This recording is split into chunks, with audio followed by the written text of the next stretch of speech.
Jadi kalau sudah begini tidak ada alasan untuk tidak berakhlak mulia. Ingat, akhlak yang mulia adalah prinsip Ahlussunnah wal Jamaah. Prinsip dari salafiyah, manhaj salaf. Sebagaimana Nabi simbol akhlak yang mulia dan para sahabat adalah simbol umat yang berakhlak mulia. Maka orang-orang yang mengikuti para sahabat mereka harus berusaha. Kita tidak dituntut untuk sama persis, tapi paling tidak berusaha untuk memperbaiki akhlak sebagaimana selama ini kita memperbaiki akidah dan ibadah. Yang kedua, sekali lagi hadirin yang dirahmati oleh Allah Subhanahu wa taala, akhlak itu adalah buah dari akidah yang menancap dengan kokoh di dalam hati kita. Iman yang bukan hanya teori, iman yang bukan hanya permainan kata dalam ceramah, iman yang bukan hanya mengkhatamkan buku, walaupun mengkhatamkan buku itu penting. Sebagaimana yang dikatakan oleh Nabi SAW dalam hadis-hadis di atas. Lalu akhlak yang mulia adalah media dakwah yang sangat luar biasa. Ketika kita tidak bisa mengkaji, berceramah, paling tidak kita berdakwah dengan akhlak kita.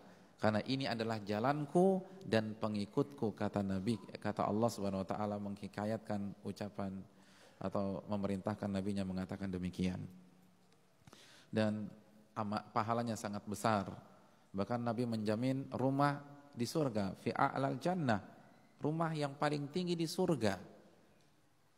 Man hasuna khuluquh, kata beliau, barang siapa yang akhlaknya mulia.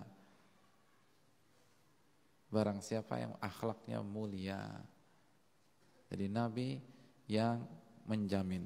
Dan banyak sekali hadis tentang masalah ini. Nabi mengatakan, ala ukhbirukum, maukah kalian aku beritahu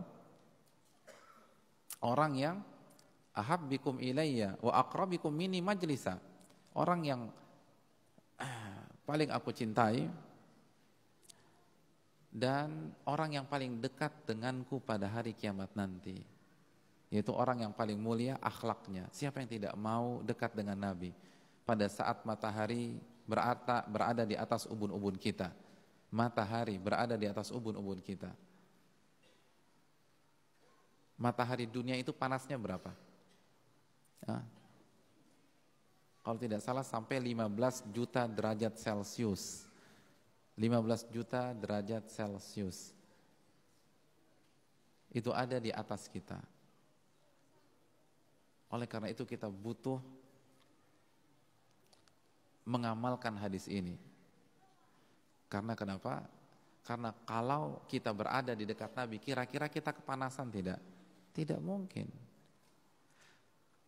Ketika ada acara, antum duduknya di samping Pak Presiden, kira-kira fasilitasnya sama nggak dengan Presiden? Hah? Sama tidak? Sama.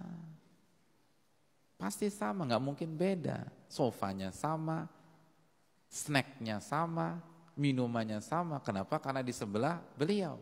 Nabi man aqrabikum minni majlisa, orang yang paling dekat tempat duduknya denganku pada hari kiamat, yaitu orang yang paling baik akhlaknya. Maka ini yang harus kita camkan baik-baik. Wallahu ta'ala bishawab. Mungkin ini bisa bermanfaat khususnya bagi yang berbicara sebelum yang mendengarkan. Dan ini nasihat untuk saya pribadi terlebih dahulu sebelum yang menyimak.